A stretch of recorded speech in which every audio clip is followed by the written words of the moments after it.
Hello, welcome to Game On, the show that's running in the general election. Seriously? Yeah, we're kicking off our campaign today. Vote for games. What are our policies? Ooh, policies. Games?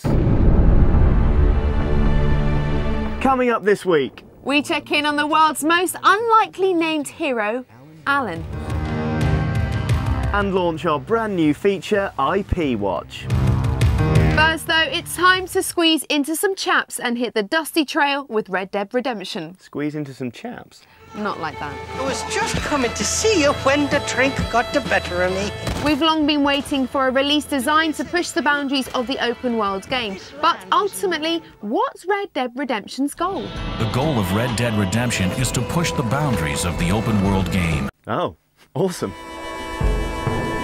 For those who have been living under a cactus, Red Dead Redemption is an open-world game set in the decline of America's Wild West. You play as John Marsden, a former outlaw fighting to survive in a rapidly changing environment. My name's John Marsden. Not only is it the most labour-intensive game Rockstar have made in years, Red Dead Redemption is the most ambitious Western game ever. Few developers bother touching on the Wild West, partially because the rickety, asymmetrical building style is harder to design than conventional towns and cities.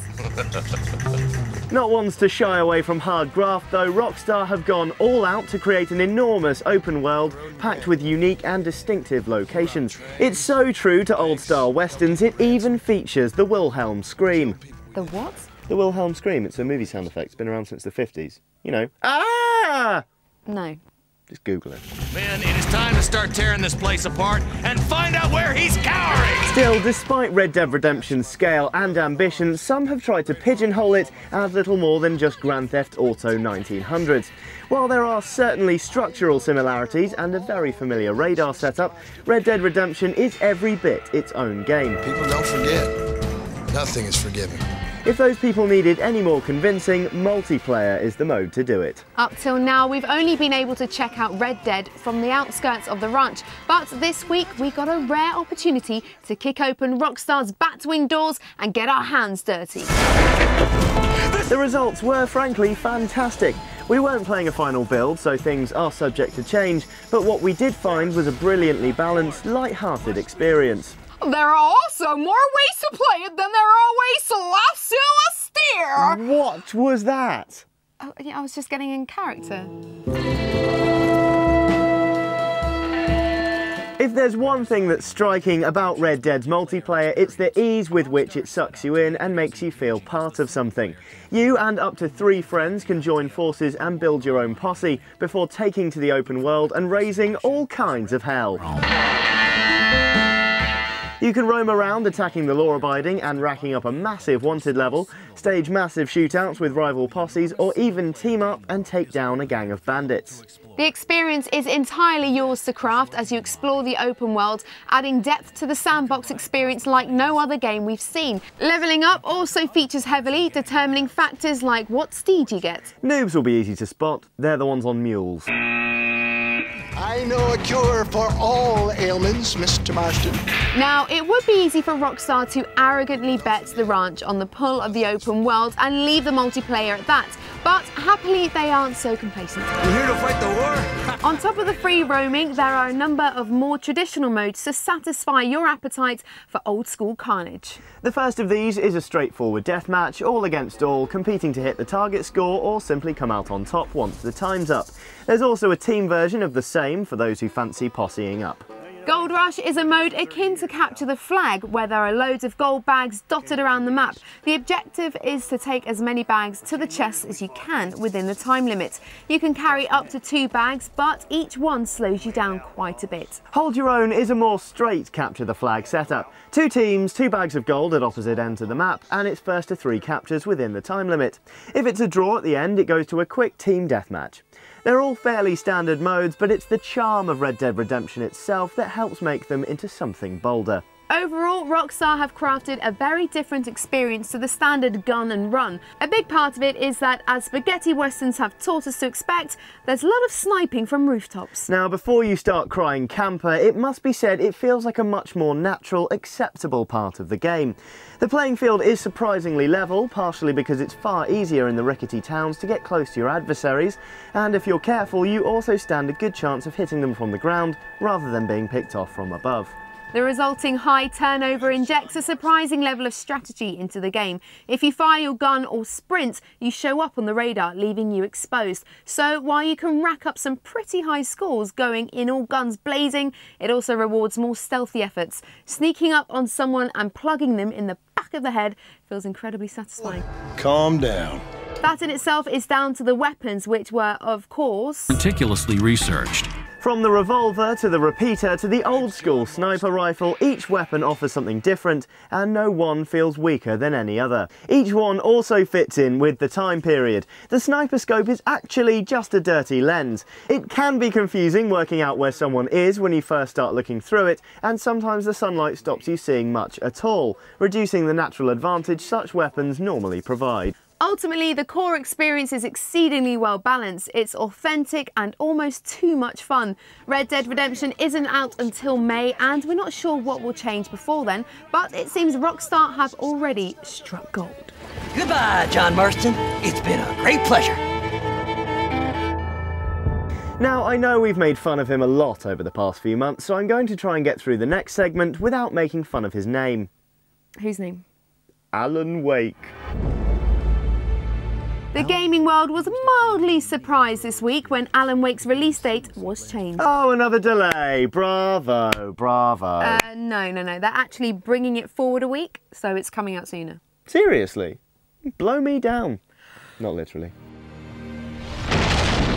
This developer diary was released to accompany the good news, giving us a bit more of a detailed look into the way light is used in the game. In order to create the game's unique action, Remedy's goal was to integrate the themes of light and darkness into the combat. The dark presence that threatens Wake is possessing the local townsfolk, and Wake's shadowy enemies seem invincible under the cover of darkness. Before the player can fight them, he first needs to burn away the darkness with light. Burning away the darkness is a pretty cool mechanic, adding an innovative new layer to the game's combat system. Certainly interesting, and it's probably a good thing they're changing it up a bit. Was anyone else reminded of Los Ganados from Resident Evil 4? Anyway, Alan Wake will now be emerging from the darkness on the 14th of May. Keep your eyes on us because we're shedding some light on some pretty exciting stuff around the time of launch. We can't tell you what it is, but it'll certainly be enough to keep you awake at night. Awake, get it? Hello, my name is Alan and I'm a writer. My wife's gone missing. Have you seen her? You just couldn't stop yourself, could you? No. Remember standing on a broken field. You know, it's safe to say 2009 was the year of the sequel. We had Modern Warfare 2, Skate 2, Fear 2, Killzone 2, Assassin's Creed 2, Rock Band 2, Godfather 2, Dirt 2, Marvel Ultimate Alliance 2, Marvel vs. Capcom 2, Overlord 2, Red Alert 3, Sims 3, Forza 3, Street Fighter 4, and Resident Evil 5. 2010 seems to be following that trend with God of War 3, Army of 240th Day, Mass Effect 2, Bioshock 2, Final Fantasy 13, Bad Company 2, Just Cause 2, and so on and so on. I will have my revenge! To be honest, it's left us wondering where all the new IPs are. I, for one, think it's time to find out with our brand new feature. Maybe soon to be our most recently canned feature, IP Watch.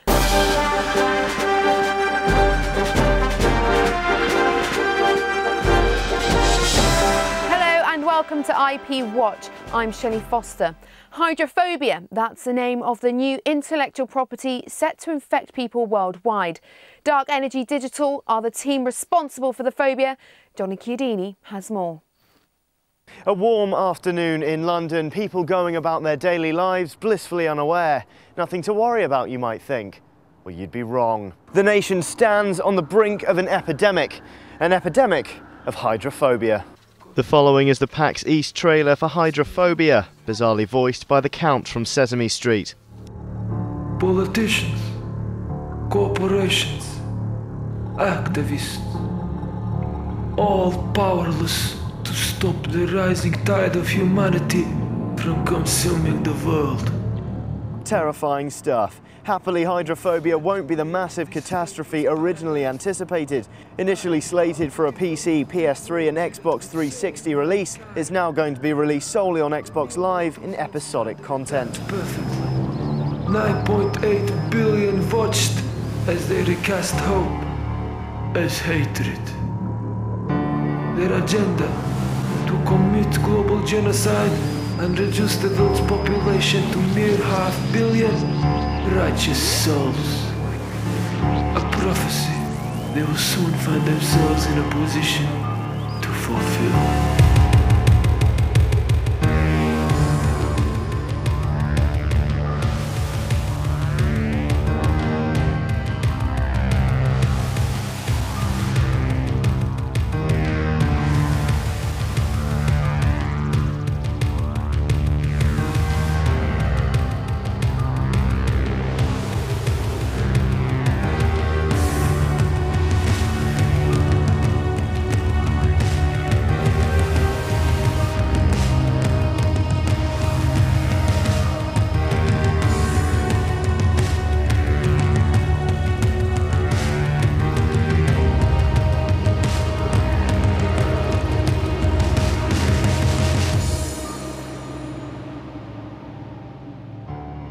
Hope endures with your survival. So the streets may be safe from Hydrophobia for a little while, but doubtless there'll be more intellectual property on the way soon. Keep watching The Wires, viewers. In the meantime, back to the studio. Johnny Chiodini, game on, next to a skip. That's all from us for this week. We're off to learn to ride a horse. More gaming Gandolfini next week.